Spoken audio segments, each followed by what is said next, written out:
taka na kuijua shirikisho inataka nini. Waambie wapiga kura unataka kuwafanyia nini na kwa sababu gani. Hivyo ni jukumu lako wewe kupenyeza sera zilizokuwa nzuri na salama. Lakini kwa mujibu wa taarifa ya katibu wa shirikisho la filamu Tanzania ni kwamba uchaguzi rasmi utakuwa tarehe 7.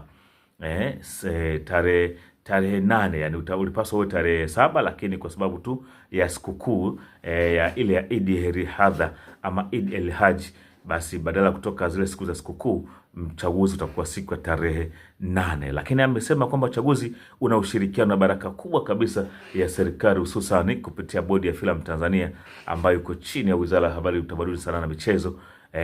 Kwa pamoja wamesema uchaguzi utakuwa mzuri. Kitu kilichokuwa bora ni kwamba uchaguzi wa mwaka huu wa shirikisho la filamu hauna makorokoro, hauna makwarokwaru, kwa sababu ilikuwa tushazoea uchaguzi tu kabla tujavuka hatua yote mara ukeka pingamizi, huyu kaenda kwa waziri, huyu kamtafuta nani.